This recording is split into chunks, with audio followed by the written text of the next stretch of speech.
I thought it would be appropriate to speak about probably the most significant part, or one of the most significant parts of Chanukah this evening. I'm talking about the menorahs. The nace that happened on Chanukah was with the pach shemen, with this vessel of oil, which lasted miraculously for 8 days. That shemen was lit inside the menorah, which had these arms coming out of it, as we can imagine.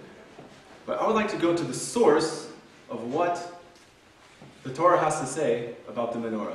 Because this menorah first made its appearance in the Mishkan, and then later on in the Beis HaMikdash. And the psukim there, with Rashi, are tremendous.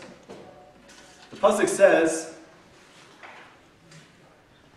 "Vasisa menorahs zahav tahor," and you should make for yourself a purely gold menorah. Miksha teaseh hamenorah. It should be beaten. It was one solid chunk of gold, which was beaten into the shape of a menorah. On teaseh, the word teaseh should make, Rashi says something very interesting. He says, me'aleha. It was done on its own. Let's keep that in mind. A few psukim later, the Torah tells us, "Ure'ei v'asei kitav nisam asher atav mareh," and you shall see and you shall make the menorah according to the form which I showed you on the mountain at Har Sinai. Rashi tells us that when Hashem came to Moshe and said, "Make the menorah," and this is what it looks like, Moshe Rabbeinu had a tremendously difficult time understanding how and what he was supposed to make. He understood he had to make a menorah, to understand what it exactly was supposed to look like, how Hashem wanted him to make it. Hashem, as we see from this pasuk, even shows him. And Rashi says, quoting Chazal, that he showed him in the form of fire what the menorah was supposed to look like. Still, Moshe Rabbeinu there was something very puzzling about it, and he could not figure it out. He wasn't able to go forward and make it. Finally, Hashem says, just take the chunk of gold, throw it in the fire. Moshe Rabbeinu does that, and what happens? The menorah is made me'aleha, on its own. A nace happened. Hashem basically told Moshe Rabbeinu, take it in there and I'll take care of it, and out comes the menorah. That is the original construction of the menorah that was in the Mishkan. The Chida, quoting the Arizal, says an amazing idea and how we can apply this to our life.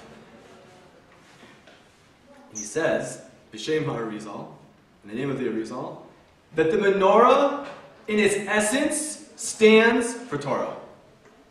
It was symbolic of Talmud Torah. So what put that into this whole episode here? Moshe Rabbeinu was having tremendous difficulty doing it. He puts it into the fire and it happens on its own, so to speak. And the Chida says that we can see from here that when it comes to Torah, it does not matter what our past was. It does not matter who our father was. What matters is our yagiyah, our efforts in Torah, and our connection to HaKadosh Baruch Hu. With those alone, with those elements alone, one can build for himself a very bright future in Torah. His destiny, one's destiny in Torah, is not determined by his past or by his circumstances. One always has the ability, through his efforts in Torah, to create his own destiny. One's future, one's potential in Torah is truly in our hands. This, I think, is very appropriate for Chanukah. It's maybe something to think about each night as you're lighting the candles, as it goes on, right? You could be sending yourself the message. The menorah can be sending you the message that the more you put into the Torah, the more bright, the more potential your future has for you.